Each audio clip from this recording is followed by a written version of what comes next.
పెట్టినటువంటి మేనిఫెస్టోలో మొదటి సంవత్సరంలోనే 2 లక్షల ఉద్యోగాల భర్తీ అన్నారు. ఇప్పటిదాకా ఇప్పుడు మిగిలినటువంటి మనం సెప్టెంబర్లో ఉన్నాము, అక్టోబర్, నవంబర్, డిసెంబర్, ఈ హార్డ్లీ 100 రోజులు అనుకోండి. ఈ 100 రోజుల్లో ఎన్ని పూర్తవుతాయి? 2 లక్షల ఉద్యోగాలు భర్తీ చేస్తామన్న మాట వాస్తవమే సంవత్సరంలో. కానీ ఎలక్షన్లు వచ్చినాయి, 3 నెలలు పార్లమెంట్ ఎన్నికల్లో పోయినాయి. మేము అన్న మాట 3 నెలల 4 నెలల తప్పకుండా 100 రోజుల 120 రోజుల 150 రోజుల్లో తప్పకుండా 2 లక్షల ఉద్యోగాల నోటిఫికేషన్ ఎక్కడ కూడా ఉండవు. ఆర్టీసీలో 3,000 ఉద్యోగాలకి త్వరలో నోటిఫికేషన్ రాబోతుంది. ఆర్టీసీలో వివిధ డ్రైవర్ దగ్గర నుంచి అన్ని అందులో ఉన్నటువంటి సూపరింటెండెంట్లు తప్పితే రకరకాల ఉద్యోగాలు అన్నీ కూడా భర్తీ చేయబోతున్నాం. టీచర్ ఉద్యోగాలు కూడా 13,000 టీచర్ ఉద్యోగాలు, మళ్ళీ పెద్ద డిఎస్సి, కానిస్టేబుల్, ఎస్ఐ ఉద్యోగాలు రాబోతున్నాయి. అన్నీ కూడా మేనిఫెస్టోలో పెట్టిన ప్రకారం ఒక రోజు అటు ఇటు పరిస్థితులను బట్టి అనుకున్నవి ఒకేసారి కుదరదు. కేసీఆర్ వాళ్ళే కాదు రుణమాఫీ ఆయన ఎన్నిసార్లు చేసిండు చెప్పండి? 10 ఏళ్లలో అంచెలంచెలుగా 4 సార్లు చేసిండు. సగం మందికి ఈయనలే. ఇంకా అందుకే మేము అట్లా కాదు, కాంగ్రెస్ ప్రభుత్వం అట్లా లేదు. కాంగ్రెస్ ప్రభుత్వం ఇప్పటికీ గ్యాస్ సబ్సిడీ 500 ఇస్తున్నాం. దాదాపు 42 లక్షల మందికి 500 రూపాయల చొప్పున సిలిండర్ అందిస్తున్నాం మేము. ఆ సంఖ్య ఇంకా పెరిగిద్ది, రేపో ఎల్లుండి పెరగవచ్చు. 200 యూనిట్లు అన్నాం, అది దాదాపు 43-44 లక్షల మందికి 200 లోపు జీరో కరెంటు బిల్లు ఇచ్చి వాళ్ళకి డబ్బులు తీసుకోవట్లే వాళ్ళ దగ్గర, అది కల్పిస్తున్నాం. అదేవిధంగా రుణమాఫీని ఏకకాలంలో చేసినాం. అదేవిధంగా ఏ డిమాండ్లన్నీ పెట్టినామో, ఏవైతే మేనిఫెస్టోలో పెట్టామో అన్నీ కూడా నెరవేర్చుకుంటూ పోతాం. అసలు దేశానికి సంక్షేమ పథకాలు అమలు చేయడంలో ఆదర్శం కాంగ్రెస్ పార్టీ. అసలు రుణమాఫీ అనే ఆలోచనని పెట్టిందే కాంగ్రెస్ పార్టీ. ఆ రోజు దేశవ్యాప్తంగా రుణమాఫీ చేస్తారంటే ఇదే బీజేపీ వాళ్ళు ఎట్లా చేస్తారు, కమ్యూనిస్టులు సైతం ఇది కాదన్నారు. అసలు ఉచిత విద్యుత్ అనే పథకాన్ని పెట్టినప్పుడు కూడా బట్టలు ఆరేసుకోవాలా కరెంటు తీగల మీద అని చెప్పి హేళన చేసిన వాళ్ళు, అది చూపించను. ఉచిత విద్యుత్ ఇచ్చింది కాంగ్రెస్ పార్టీ. దేశవ్యాప్తంగా 70,000 కోట్ల రుణమాఫీ చేసి కాంగ్రెస్ పేదల పక్షం, రైతుల పక్షం నిరూపించుకుంది. రాష్ట్రంలో, ఉమ్మడి రాష్ట్రంలో ఆ రుణమాఫీ ద్వారా 14,000 కోట్లు రైతులకు రుణమాఫీ అయింది. ఇప్పుడు కూడా అసలు ఈ బడ్జెట్లో చూడండి, అసలు ఎక్కడ కూడా చరిత్రలో ఏ రాష్ట్రంలో కూడా ఇంత బడ్జెట్ రైతులకు కేటాయించలేదండి. సుమారు 72,000 కోట్లు అన్నదాతలకు, అన్నం పెట్టే అన్నదాతలకే బడ్జెట్లో కేటాయించారు. 31,000 కోట్లు రుణమాఫీకి ఇంకా ఉన్నాయి డబ్బులు. దాదాపు 22,30,000 పైసలకు రుణమాఫీ అయింది. ఇంకా 10 లక్షలు 12 లక్షల మందికి సమస్య ఉన్నది, దాన్ని కూడా చేసేస్తాం. అదేవిధంగా రైతు భరోసా రాలేదు అంటున్నారు కదా, ఆ రైతు భరోసా కూడా వాళ్ళ లెక్క మల్లారెడ్డి లాంటి కోటీశ్వర్లకు, కుబేర్లకు ఇయ్యం మేము. దారిద్ర్య రేఖకి ఎవరైతే దిగువన ఉన్నారో వచ్చింది వెనక ఆదర్శం మాది, అది అక్కడ కూడా ఆదర్శం ఉంది. స్పీకర్ ప్రసాదరావు గారికి వచ్చిన 1,50,000 రుణమాఫీని వెంటనే తిరిగి చెల్లించారు. మల్లారెడ్డి చెల్లించిండా? 3 కోట్లు ఎవరైనా చెల్లించారా? కేసీఆర్ ఫామ్ హౌస్కి వచ్చి చెల్లించిండా? అది పేదల డబ్బు, మాకు అవసరం లేదు, మాకు జీతాలు వస్తున్నాయి, ఐటీలు ఉన్నాయి, మాకు ఆస్తులు ఉన్నాయి, మాకు అవసరం లేదు ప్రభుత్వ సొమ్ము, ఇది పేదలకు ఇవ్వండి అని ఎవడన్నా ఇచ్చిండా? కాంగ్రెస్ నాయకులు ఇచ్చారు. ఇప్పుడు రైతులు హ్యాపీగా ఉన్నారంట, చాలా హ్యాపీగా ఉన్నారు. వాళ్ళకి ప్రధానమైనది ఆత్మహత్యలు జరుగుతున్నాయి. ఆత్మహత్యలు అనేది వేరే కారణాలు కూడా ఉంటాయి. రైతులు ఆత్మహత్య చేసుకోవడం కూడా బాధాకరం, దాన్ని ఎవరు కాదను, దాన్ని ఎవరు కూడా ఆపలేకపోతున్నాం.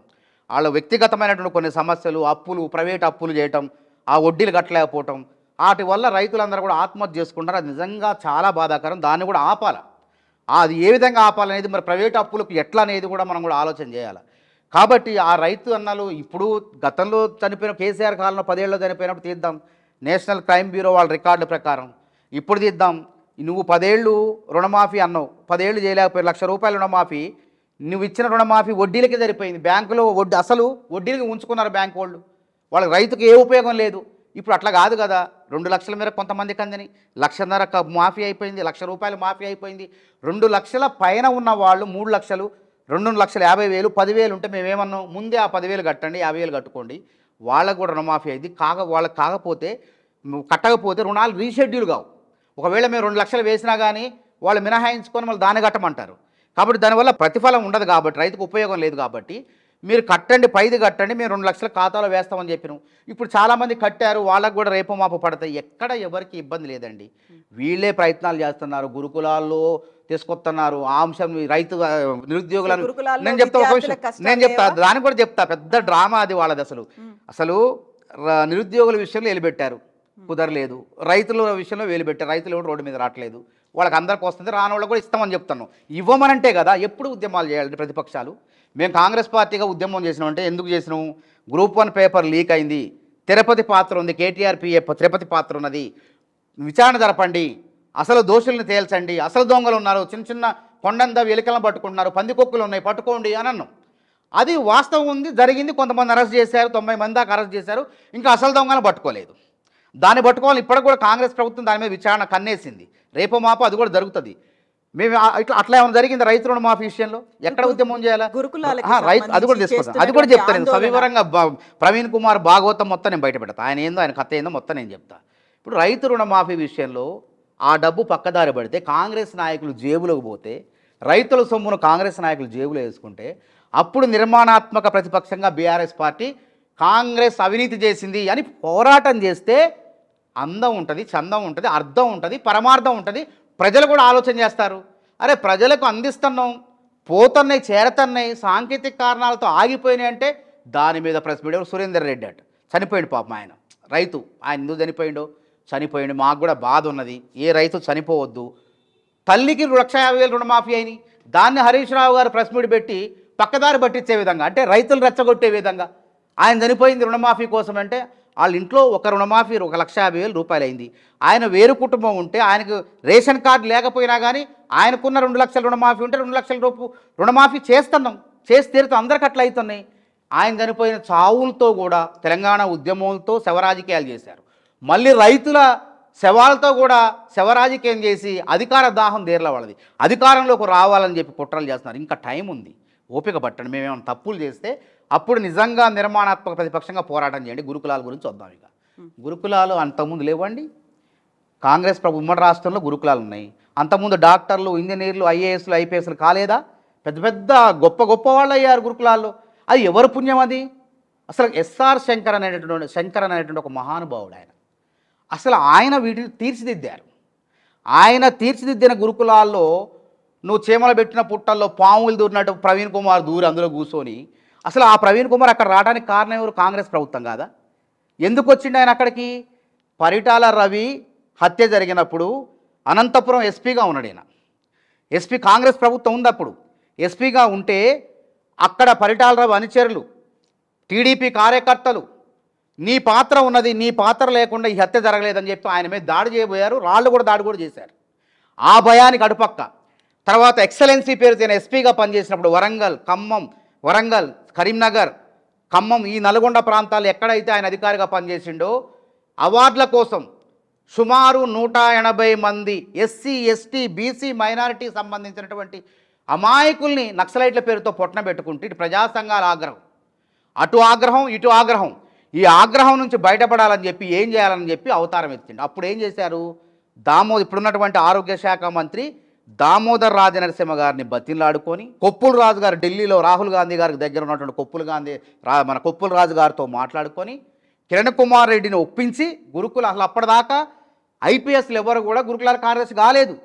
కాంగ్రెస్ ప్రభుత్వం సరే ఈయన ఏదో సేవ చేస్తానంటాడు అని చెప్పేసి ఆడ కూర్చోబెడితే, గురుకులాల కార్యదర్శితో కూర్చోబెడితే ఏం చేసిండండి? కంచే చేయనం వేసినట్టు మొత్తం వేసిండు, బయటకు కనపడకుండా. పేరుకేమో ఈయన ఆయామలో డాక్టర్లు, ఇంజనీర్లు. ఇప్పుడు అయ్యారు. అసలు నీకు ఎస్ఆర్ శంకర్కి పోటీ పెడతారు. పోలిక అసలు ఎస్ఆర్ శంకర్ చనిపోయేటప్పుడు హైదరాబాద్లోనే చనిపోయాడు. ఒక గదిలో, అద్దె గదిలో, అపార్ట్మెంట్లో ఒకే ఒక జత బట్టలు.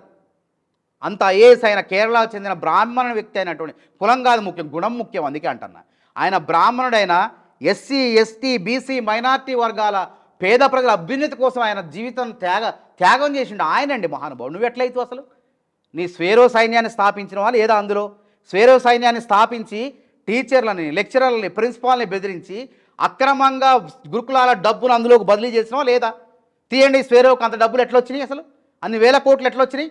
ఏ సంఘానికి లేవు, ఎన్ఎస్ఏకి లేవు, ఏబీఈపీకి లేవు, పీడిఎస్సీకి లేవు, ఎస్ఎఫ్ఐకి లేవు. విద్యార్థుల తరపున, నిరుద్యోగుల తరపున కొట్లాడే సంస్థల ఖాతాలో డబ్బులు లేవు. ఈ స్వేరోకి వేల కోట్లు ఎట్లా వచ్చినాయండి? దాని లెక్క చెప్పమనండి. నేను అంటాను, రేవంత్ రెడ్డి గారిని ఈ అంశం పైన విచారణ జరపండి. అసలు ఆర్ఎస్ ప్రవీణ్ కుమార్ భాగవతం మొత్తం బయటపడుద్ది. ఆయన రక్షించుకోవటం కోసం గుండు కొట్టించుకొని, అంబేద్కర్ ముసుగేసుకొని, గురుకులాల్లో కూసుకొని నువ్వు చేసింది ఏంది? ఆ రోజు అమ్మాయిలు జుట్లు పెంచుకుంటే ఇదేంది మీరు ఇట్లా పెంచుకుంటున్నారు, జుట్లు కట్ చేసుకోండి అని ఒక పాశ్చాత్య సంస్కృతి వైపు ఆడపిల్లల్ని మరలించింది నువ్వు కాదా? ఇవాళ నువ్వు బ్రహ్మకుమారిలు వచ్చి ఉచితంగా వాళ్ళు సేవ చేస్తానంటే పాపం వాళ్ళకు మానసికంగా వాళ్ళు కుంగుబాటు గురి కాకుండా, ఆత్మహత్యలు లేకుండా మేము వాళ్ళని సిద్ధం చేస్తాం, పిల్లల్ని తీర్చిదిద్దాం అంటే ఎందుకు కంగారు పడతాం? దాన్ని ఎందుకు రాజకీయం చేస్తాను?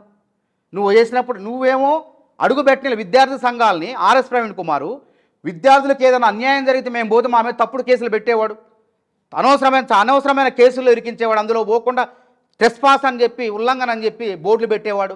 మరి ఈ విధంగా ఎట్లా పోయినా నువ్వు నిన్న మొన్న నీకు ట్రెస్పాస్ కాదా? నీ ఇష్టం వచ్చినట్టు పోవచ్చా? అంటే గురుకులాలను కూడా రెచ్చగొడతాను. అసలు గురుకులాలు 1020 గురుకులాలు ఉన్నాయి.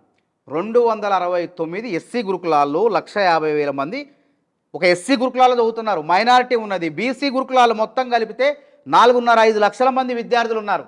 ఇక్కడ రాజకీయం చేయాలని చూస్తున్నారు.